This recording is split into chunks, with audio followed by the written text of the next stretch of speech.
The world feels loud not because it suddenly became chaotic, but because we are more exposed than ever before.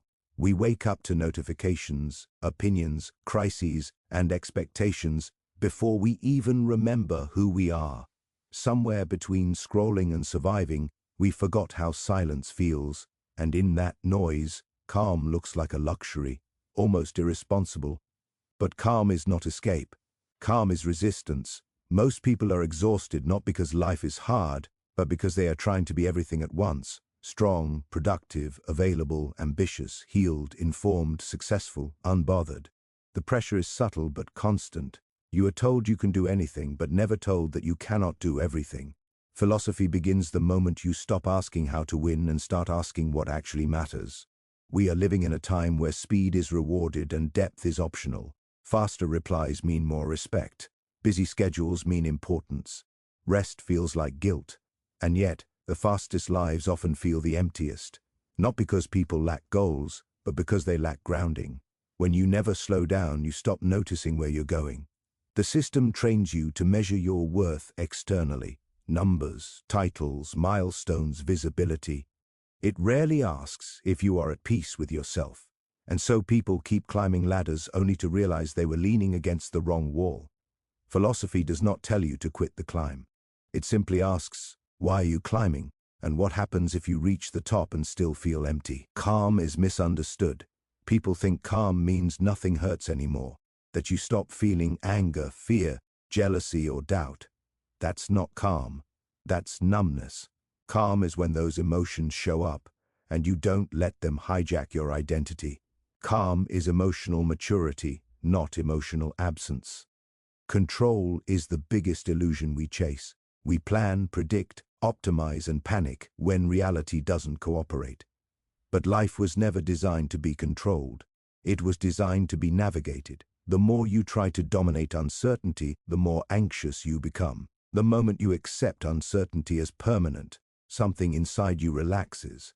You stop fighting the ocean and learn how to swim. People say move on as if pain is a choice, as if healing is linear, but whatever you refuse to feel doesn't disappear. It waits. Suppressed emotions don't die, they just find louder ways to speak later. Real strength is staying present with discomfort without letting it define you. You don't heal by avoiding pain. You heal by allowing it to pass through you instead of settling inside you.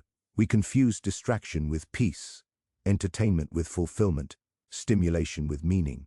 But when everything ends and the noise fades, you are left alone with your thoughts. That's the moment most people fear. Philosophy lives there, in the quiet questions you avoid, in the thoughts you postpone, in the honesty you owe yourself. Attention is the most valuable currency of this era. Whoever controls your attention controls your emotional state, and yet we give it away freely, to outrage, comparison, drama, and fear. Protecting your attention is not selfish, it is self-respect. Not everything deserves your reaction. Not everyone deserves access to your inner world. Comparison quietly erodes joy. You measure your behind the scenes against someone else's highlight reel and call it truth. Everyone is fighting a battle you cannot see. Everyone is improvising. No one has it fully figured out, no matter how confident they appear. When you internalize this, judgment softens. So does self-criticism. Your pace is not a flaw. Slowness is not failure. Speed is not superiority. Life is not a synchronized race. There is no universal timeline. The moment you stop competing with imaginary deadlines, your nervous system breathes again. Calm returns when you stop trying to prove something and start trying to live something. The obsession with the future steals the only moment you ever actually have. You postpone happiness, peace, and presence until conditions improve. But conditions always change. Peace is not waiting for life to settle down. Peace is learning how to stay grounded while life keeps moving. Philosophy is not abstract theory. It is practical honesty. It is asking yourself uncomfortable questions and staying long enough to hear the answers. It is noticing patterns in your behavior and choosing differently next time. It is learning when to push forward and when to let go. There is something radical about staying sane in an insane world. about choosing kindness when outrage is rewarded, about choosing depth when superficiality is popular, about choosing restraint when excess is encouraged. Calm people are not passive. They are disciplined. They have learned that not every battle is worth their energy. Acceptance is not giving up. Acceptance is seeing clearly, accepting your limits, your reality, your current season. Some things are not meant to be solved immediately.